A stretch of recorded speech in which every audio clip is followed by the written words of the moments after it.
Ce programme vous est offert par Illico Cash.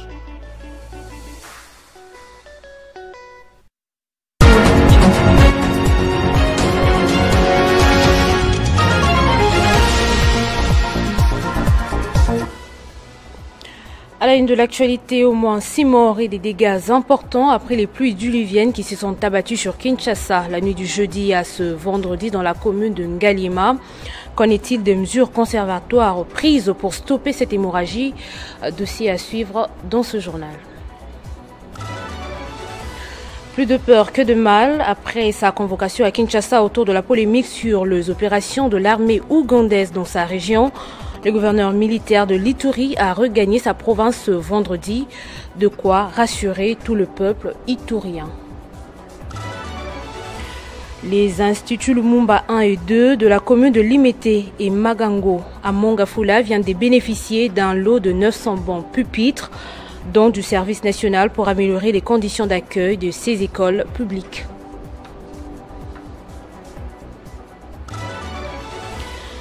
Télé 50 en deuil, un de ses agents au nom de Rigan Lunga est décédé de suite d'une courte maladie. Âgé d'une trentaine d'années, marié et père de famille, Rigan Lunga faisait partie de l'équipe du montage. Il avait servi l'espace 50 pendant près de 7 années. Merci de nous rejoindre sur Télé 50. Débutons avec les pluies diluviennes qui se sont abattues sur Kinshasa la nuit du jeudi à ce vendredi et ont entraîné plusieurs dommages, y compris des pertes humaines et des destructions matérielles dans divers quartiers. Malgré les rapports de l'Agence nationale des météorologies et des télédétections par satellite concernant plusieurs averses intenses, les autorités du pays restent silencieuses. Pendant ce temps, l'hôtel de ville de Kinshasa a déjà pris la destruction de constructions illégales qui, selon Daniel Bumba, gouverneur, pourrait aider à prévenir les inondations suite aux précipitations. Des familles se sont tenues debout toute la nuit. Certaines ont dormi à la belle étoile. Des biens ont été emportés et certaines zones ont été inondées. C'est le bilan de ces pluies diluviennes qui se sont abattues dans la capitale. Par exemple, dans les municipalités d'Ngalima, Limete et Mongafula, on a signalé de pertes humaines, des dommages matériels et d'importantes inondations provenant de diverses directions. Quelques habitants de Kinshasa ont rencontré des problèmes de déplacement en raison de routes endommagées. Depuis le mois d'avril, suite à chaque pluie, la capitale semble perdre totalement son caractère distinctif. Les habitants attendent avec impatience des mesures concrètes de la part des autorités qui semblent toutefois ignorer l'essentiel.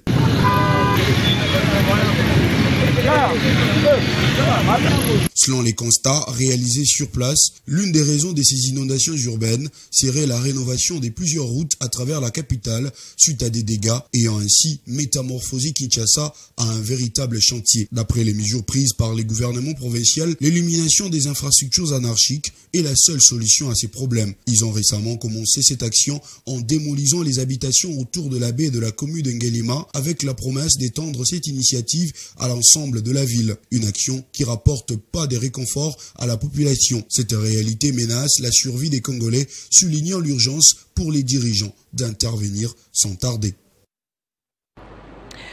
Et alors que la République démocratique du Congo et le Rwanda sont attendus pour déposer un avant-projet d'accord de paix entre les deux pays, après la signature de la déclaration des principes sous l'égide des États-Unis d'Amérique le 25 avril dernier, peut-on s'attendre à un dialogue interne ou un dialogue direct avec le Rwanda?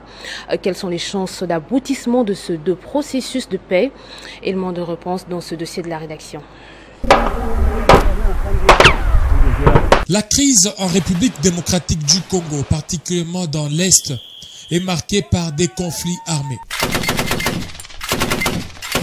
impliquant les M23, des tensions régionales avec le Rwanda. La question de privilégier un dialogue interne ou un accord direct avec le Rwanda pour résoudre la crise est complexe, car chaque approche a des mérites et des limites. Parlons par exemple du dialogue interne, avantages et défis. Un dialogue national réunissant le gouvernement, l'opposition, les M23, les communautés locales et la société civile pourrait aborder les causes profondes, tensions ethniques, marginalisation, accès aux ressources et gouvernance.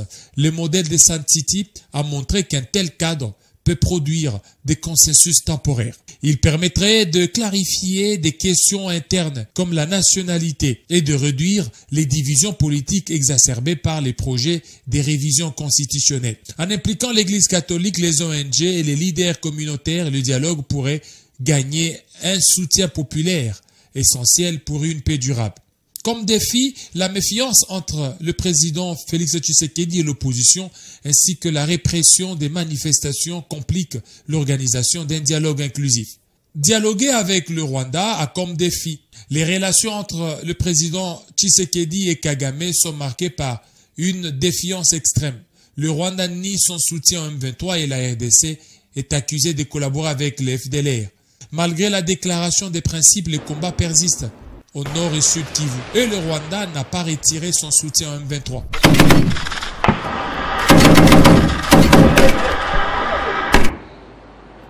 Il était en déplacement à Kinshasa pour une mission officielle dans le cadre des opérations militaires dans sa juridiction. Après plusieurs audiences avec les autorités, dont le chef de l'État, le gouverneur militaire de l'Ituri a regagné sa province. Se confiant à la presse, il a révélé le mobile de sa mission qui portait essentiellement sur la situation sécuritaire. On se souvient que l'autorité provinciale avait été convoquée à Kinshasa, la capitale, dans un contexte marqué par des polémiques autour des opérations de l'armée ougandaise en Ituri. On écoute à ce sujet le lieutenant général Johnny Lubuya Kanchama. 2 ans que je ne suis pas rentré à Kinshasa. Je suis rentré faire rapport à son Excellence, Monsieur le Président de la République, le commandant suprême, vraiment d'ailleurs qui tient et qui a beaucoup tenu à ce que je salue et que je félicite tous les enfants de l'Ituri. Vraiment, il est fier de vous, il est fier de tout le monde pour tout ce que vous êtes en train de faire. Vous vous imaginez aujourd'hui avec cette insécurité qu'il y a, l'Ituri a résisté et l'Ituri continue à résister à cause de sa population. Donc il a vraiment tenu à vous remercier. Je l'ai vu à plusieurs reprises parce qu'il voulait vraiment se rendre compte et savoir aussi qu'est-ce qu'il faut faire encore pour l'Ituri. Après l'étape de Doha, la délégation SANCO-SCC est rentrée à Kinshasa pour rencontrer les autorités coutumières congolaises ce vendredi au centre interdiocésain. Au sortir des échanges, les chefs coutumiers ont salué cette initiative du bien vivre ensemble en République démocratique du Congo et dans la région de Grand Lac. Nous voudrons d'abord ici saluer cette initiative qui est partie de ces 2 confessions religieuses et qui a été rejointe par les autres confessions. Mais également, nous saluons cette initiative de préalablement consulter l'autorité coutumière. Et ça, c'est une joie qui occupe tous les chefs coutumiers tels qu'ils l'ont exprimé dans la salle de la manière dont vous avez suivi. Nous voudrions ici saluer également l'accompagnement du chef de l'État, Tshisekedi Tshilombo, qui lors de leur audience les a également accompagnés dans cette initiative. Nous saluons toutes les démarches qu'ils ont accomplies qui, de leur dire, ont abouti à l'accompagnement de tout le monde. Tout le monde veut la paix, tout le monde veut cette rencontre, tout le monde voudrait que finalement qu'on en finisse une fois pour toutes. Et je pense que c'est ça l'objectif. Nous ne pouvons chaque fois aller de dialogue en dialogue. Nous ne pouvons accepter des conciliabules en conciliabules. Et donc nous voudrons ici que la paix en RDC soit réellement établie, que l'autorité coutumière puisse jouir de ses attributions. Déjà, l'autorité coutumière est debout pour accompagner cette initiative. Et nous attendrons la rencontre de la délégation avec le président de la République pour que nous ayons effectivement toutes les dernières orientations. Mais nous ne pouvons accepter que chaque jour qu'il y ait des morts, qu'il y ait du sang, que la terre soit détruite. Nous avons autant de problèmes fonciers, autant de guerres partout. Tous les problèmes de la RDC doivent trouver une solution une fois pour toutes. Et avec ces 9 pays voisins, et également pour l'ensemble de l'Afrique, et même de ces investisseurs et des tireurs de ficelles qui n'arrêtent de perturber. Et quel est l'apport réel du Parlement en cette période de crise? La question est sur toutes les lèvres alors que l'Assemblée nationale et les Sénats sont en pleine session ordinaire de mars. Aucun impact du travail des parlementaires n'est ressenti sur terrain où la partie est du pays continue d'être occupée par l'armée rwandaise. Qu'est-ce qui bloque la machine parlementaire? Les élus se sont-ils passés des priorités? Éléments de réponse dans ce dossier. C'est depuis le 15 mars dernier que les élus nationaux ainsi que les élus des élus ont repris le chemin de l'hémicycle sous la houlette de leur président, à savoir Vital Kamerhe et Samalou Koundé. Une session ordinaire de mars marquée par la crise sécuritaire dans l'est du pays. Les sénateurs et les députés nationaux ont placé la question épineuse de la guerre comme une priorité des priorités, mais en dépit de cela, aucun impact de leur implication n'est ressenti sur le terrain des opérations, notamment en termes des réformes du système sécuritaire du pays. Les élus nationaux ainsi que les élus des élus avaient pourtant, lors de la récente session extraordinaire, formulé quelques recommandations au président de la République sur la sortie de crise. Ces recommandations n'ont visiblement pas eu d'effet escompté au regard de la détérioration de la situation sécuritaire sur le terrain. Les efforts des parlementaires devraient davantage se multiplier en ce temps de crise pour un retour imminent de la paix à l'est du pays, mais la question des frais des fonctionnements pour assurer le bon déroulement des activités parlementaires n'étant toujours pas résolue, tout porte à croire que l'apport du Parlement ne sera pas si efficient ni efficace. Dans le cadre de la diplomatie parlementaire, le président de l'Assemblée nationale ainsi que son homologue du Sénat n'ont pas cessé de participer aux différents forums sur le continent afin de dénoncer l'agression rwandaise. Outre la question des réformes à apporter sur le plan sécuritaire, le Parlement congolais devrait aussi s'atteler à formuler des propositions de loi concrètes sur le plan diplomatique en vue d'un impact réel sur la crise. Autre chose, la ministre des Affaires sociales, Action humanitaire et solidarité nationale, Nathalie Aziza Mounana, est venue à la rescousse de Maxime Djoboké, un trisomique 21. L'objectif est d'assurer un accompagnement social et insertion de cette catégorie des personnes pour une prise en charge sérieuse. Après avoir obtenu officiellement son emploi et intégration au sein du ministère des Affaires sociales, Action humanitaire et solidarité nationale, grâce à l'implication personnelle de la ministre Nathalie Aziza Mounana, Maxime Djoboké, accompagné des membres de sa famille, est revenu recevoir la garantie locative après promesse tenue par Nathalie Aziza Mounana à son égard pour une réintégration sociale. Son Excellence, Madame Nathalie Aziza Mounana, a promis et elle a réalisé. Et voilà, je remets à la grand-mère, Son Excellence a tout prévu. Le lit pour Maxime, on a eu acheté des habits qui va commencer avec le travail lundi. Son Excellence a accompli sa mission de sociale pour Maxime. Nga mama Henriette Mbanza koko ya Maxi nasengi mama ministre Aziza Mounana merci Nzambe apambola ye na acte oyo ya sali acte oyo eningisi batu nyonso ekamwisi batu lingwa leza bouger commune Kinshasa eza bouger batu bakamwi ata pe ngai moko na ki surpris nandima kite en tout cas Nzambe amona ye. Nathalie Aziza Mounana, appelée maman sociale, amie des veuves et maman des orphelins, a reconnu les compétences et aptitudes de Maxime Djoboké, trisomique 21, pour qu'il se retrouve dans la société comme tous les autres enfants. Maxime Djoboké profite de l'occasion pour dire merci à Nathalie Aziza Mounana pour son geste combien louable. Ce geste marque un engagement concret en faveur de l'inclusion sociale et de la valorisation des talents de toutes les personnes sans discrimination. Doudou Famba a appelé les travailleurs et fonctionnaires qui sont en retard de paiement et de passer dans les banques commerciales respectives car les fonds ont été envoyés pour ceux de Goma et Bukavu. Il leur demande d'utiliser des mobiles monnaies. À l'occasion de la journée du 1er mai, les syndicats nationaux des financiers interpellent le gouvernement au respect des engagements pris.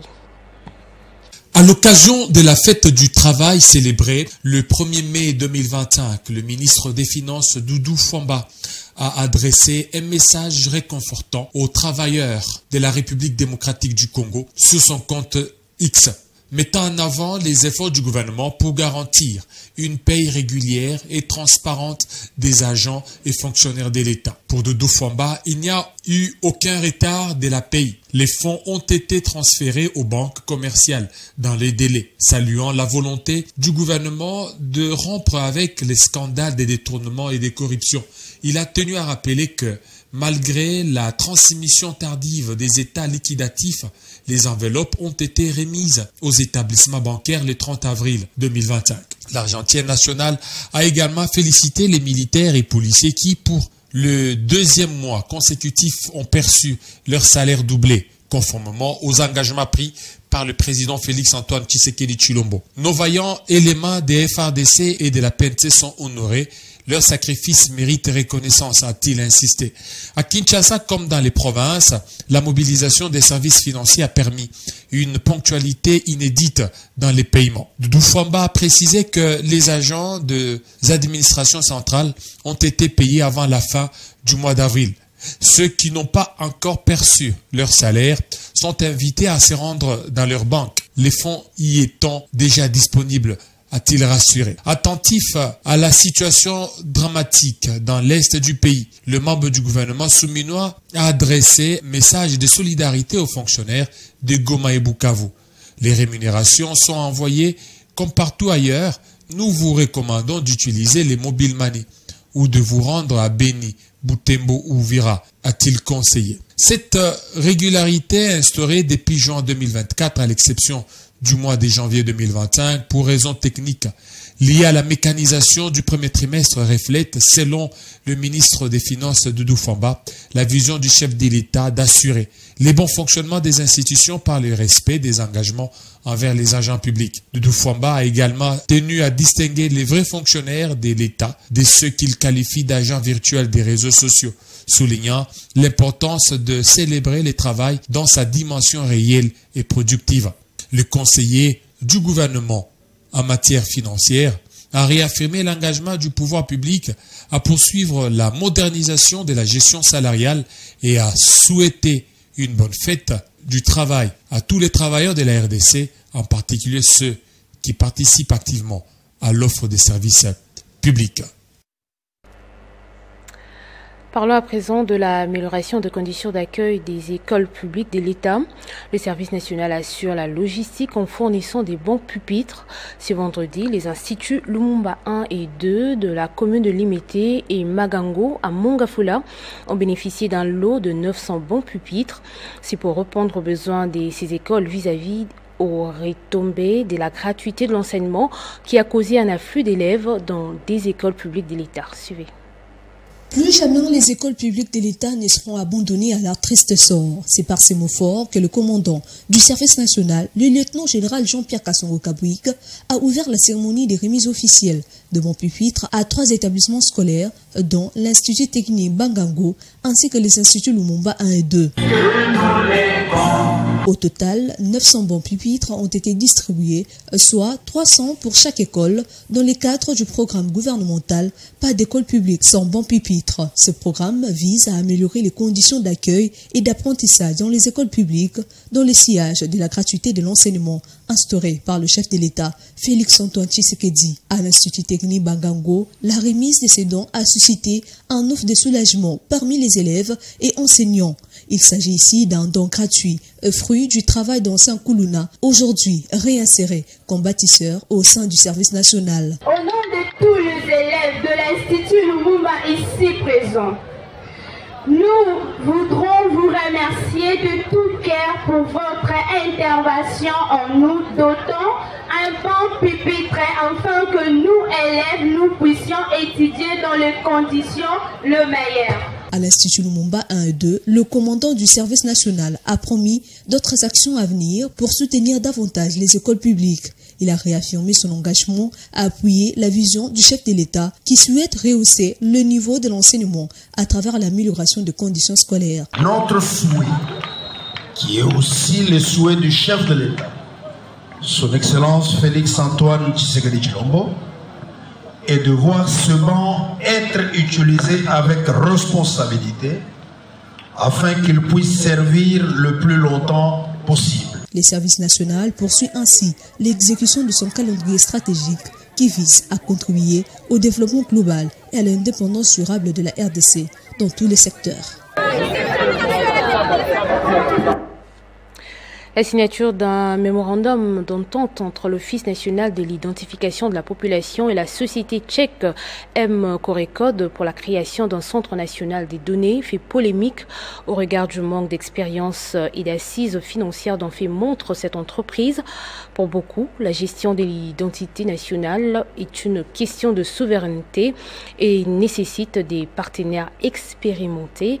Plus d'éclairage dans ce dossier de Christian Kalonji. La République démocratique du Congo est confrontée à un défi majeur pour sa souveraineté numérique.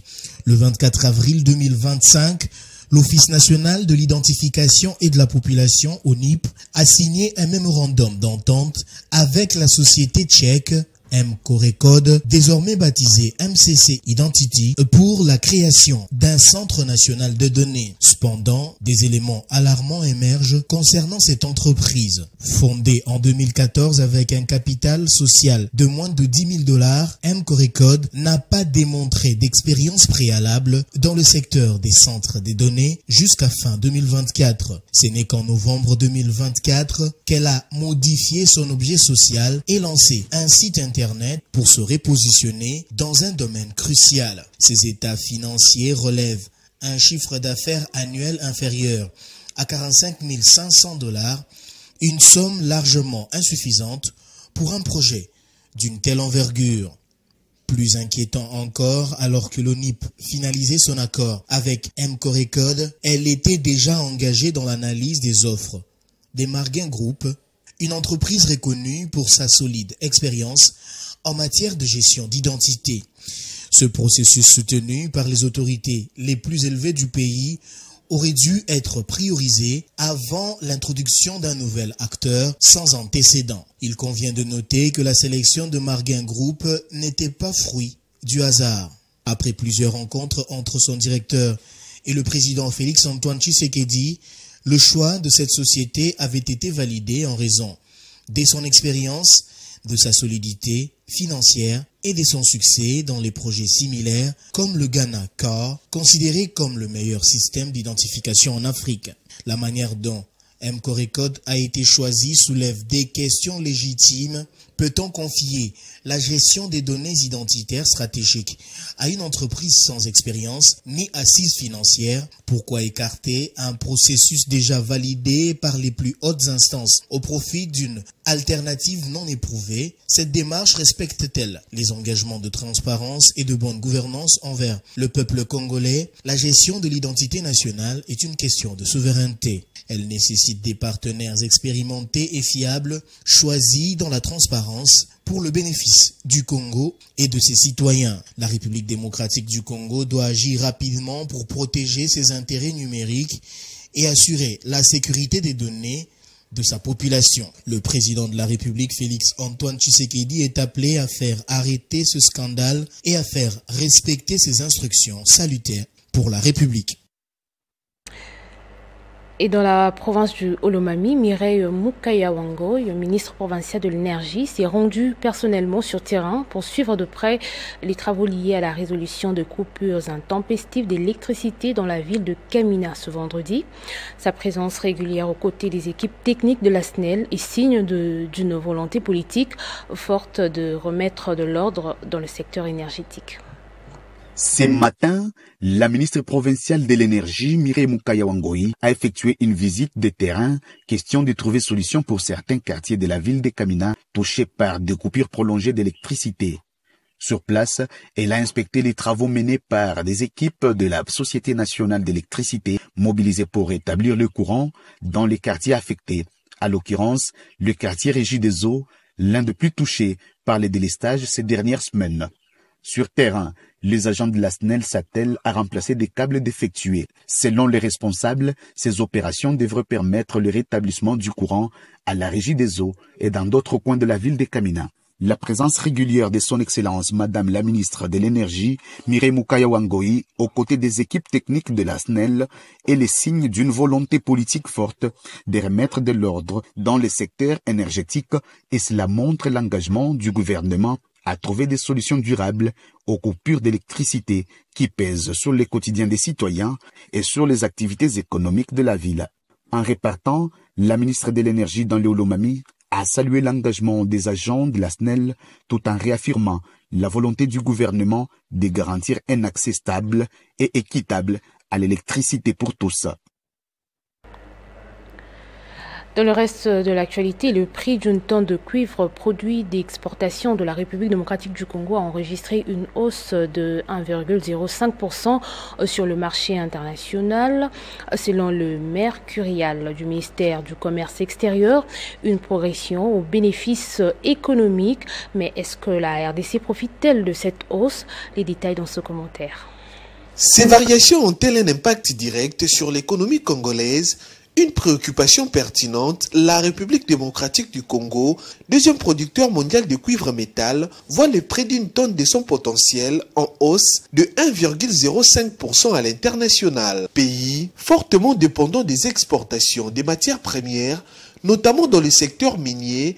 Quel bénéfice face à ces mouvements enregistrés? Est-il gagnant-gagnant ou bien la balance est en décadence au détriment de la nation? Toute une liste de questions, surtout face à la situation sécuritaire préoccupante à l'est du pays, sujet au centre du débat, ou même les minéraux émis sur table. Toutefois, les statistiques du cuivre, produit phare des exportations en RDC, dans sa progression sur les marchés internationaux, de par les données publiées lundi dernier par le ministère du Commerce extérieur, la tonne du cuivre se négocie à 9,204,00 $ pour la période du 28 avril au 3 mai, marquant une hausse de 1,05% par rapport à la semaine précédente. La hausse, la baisse et la stabilité des prix des produits miniers marchands, agricoles et menus forestiers sont consécutifs à l'offre et à la demande sur les marchés internationaux ainsi qu'à la chaîne d'approvisionnement. Cette reprise confirme une tendance haussière entamée la semaine précédente après la chute notable du 14 au 19 avril où les prix avaient plongé de 9,710 $ à 8,889 $.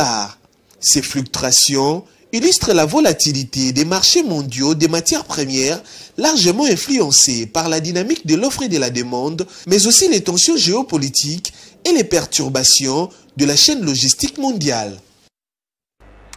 On parle littérature dans ce journal. José Kadima a publié un nouvel ouvrage sur le droit syndical congolais, principes, procédures et pratiques. Son troisième livre en tant qu'avocat et figure majeure du syndicalisme en République démocratique du Congo. La cérémonie du vernissage s'est déroulée à l'hôtel Hilton le jour de la fête des travailleurs. Je voudrais que cet ouvrage puisse rapporter finance et bénédictions à son auteur. Le jour est bien choisi, le 1er mai, et le cadre idyllique. L'avocat et syndicaliste signe un nouvel ouvrage où il offre une analyse approfondie du droit syndical en RDC, abordant les fondements juridiques, les mécanismes de fonctionnement des syndicats, ainsi que les défis contemporains auxquels ils sont confrontés. C'est le couronnement d'une vie, d'un engagement au service du bien-être des travailleurs, fort de son expérience de plusieurs années dans le domaine. Il est tout à fait normal que des pratiques irrégulières rencontrées pendant tout mon parcours suscitent en moi la volonté de consacrer par écrit les principes, les procédures et les pratiques. Donc c'est du débordement de ce qu'on a vu, de ce qu'on a entendu et qu'on est aujourd'hui obligé d'ouvrir les débats. Le livre de 600 pages est une mine d'or aux mains de tout travailleur, mais s'adresse également à tout professionnel désireux de plonger dans le domaine du syndicat congolais. Le syndicat s'adresse aux travailleurs, aux employeurs. Et même par extension, il y a des syndicats qui s'organisent loin de la relation professionnelle. Les syndicats des vendeurs, les syndicats des consommateurs. Donc le monde syndical ou le contenu du syndicat est polysémique. Il faudrait entrer dans l'ouvrage pour en saisir la particularité. José Kadima est avocat au barreau de Kananga et président national du syndicat interprofessionnel Convention de lutte pour les employés. Il écrit souvent sur le droit, mais aussi sur des questions de géopolitique internationale. Les travaux de Kinshasa Arena avancent à pas de tortue malgré sa reprise au mois de décembre 2024. Ce ralenti inquiète plusieurs Congolais qui attendent impatiemment la livraison de cette infrastructure qui devrait accueillir des compétitions internationales. À l'allure où évoluent les choses, y a-t-il risque de voir les travaux de Kinshasa Arena s'arrêter de nouveau? Tentative de réponse dans ce dossier de Christian Bokaya. Les travaux de Kinshasa Arena continuent de piétiner alors que ceux-ci ont repris en décembre dernier après plusieurs mois d'arrêt. Alors que le gouvernement avait décidé de tourner la page et de refinancer l'entreprise turque, malgré les soupçons sur le détournement de fonds, rien de grave n'a été fait sur terrain. Le chantier est encore en lambeaux, visiblement les travaux avancent à pas de tortue ou presque pas. Ce qui suscite de nombreuses interrogations. Pourtant, lors d'une visite au mois de décembre 2024, le ministre des Finances avait rassuré l'opinion quant à la réalisation de ces projets, étant un engagement du président de la République qui tenait à offrir à la jeunesse des infrastructures capables d'accueillir des compétitions internationales. Après le raté de 2024, Milvest avait promis de livrer cette infrastructure à la République au mois de septembre de cette année. Est-ce que cela sera possible? Au regard de l'évolution des travaux, ne va-t-on pas retomber dans les mêmes erreurs et demander quelques mois supplémentaires pour livrer cet ouvrage? Et si les erreurs de 2024 se répètent, est-ce que Kinshasa Arena ne restera pas un éléphant blanc? Voilà les interrogations qui taraudent les esprits des Congolais impatients de voir Kinshasa Arena dans sa nouvelle robe. Selon les analystes avisés, le peu d'argent que le gouvernement avait donné à Milvest pour relancer complètement les travaux, les créanciers sont venus soutirer chacun sa part et voilà Milvest de nouveau au pied du mur. Bien que l'accès ait été refusé à Télé 50, les témoins sur place ont rapporté off the recorder qu'un marigot s'est créé à l'intérieur et des grues sont abandonnées, des signes moins rassurants qui laissent planer le doute sur l'arrêt définitif des travaux de Kinshasa Arena. Pour rappel, Kinshasa Arena devrait avoir une capacité de 20 000 places assises, ce qui va contribuer à l'éclosion de certains talents sportifs, voire culturels, qui auront la chance de se produire à domicile. Et en bref, pour terminer, Télé 50, votre chaîne panafricaine est en deuil. Elle a perdu l'un de ses agents au nom de Rigen Lunga, des suites d'une courte maladie. Âgé d'une trentaine d'années, marié et père de famille, Rigen Lunga faisait partie de l'équipe du montage et aura servi pendant à peu près de 7 ans. Le directeur général de l'Espace 50 et toute l'équipe présentent ses sincères condoléances à sa famille et à ses proches. Ce journal est terminé, passe au rappel des titres. Au moins 6 morts et des dégâts importants après les pluies diluviennes qui se sont abattues sur Kinshasa la nuit du jeudi à ce vendredi dans la commune de Ngaliema. Qu'en est-il de mesures conservatoires prises pour stopper cette hémorragie? Vous avez suivi un dossier complet dans le corps de ce journal. Plus de peur que de mal, après sa convocation à Kinshasa autour de la polémique sur les opérations de l'armée ougandaise dans sa région, le gouverneur militaire de l'Ituri a regagné sa province ce vendredi, de quoi rassurer tout le peuple iturien. Les instituts Lumumba 1 et 2 de la commune de Limete et Magango à Mongafula viennent de bénéficier d'un lot de 900 bancs pupitres dans du service national pour améliorer les conditions d'accueil de ces écoles publiques.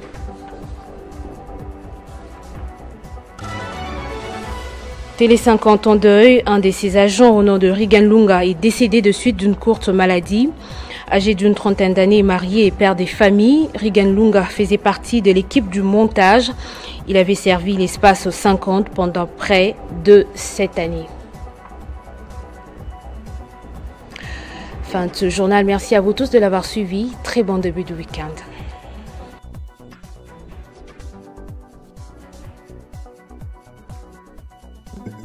Retrouvez toute l'actualité en continu sur www.tele50.cd.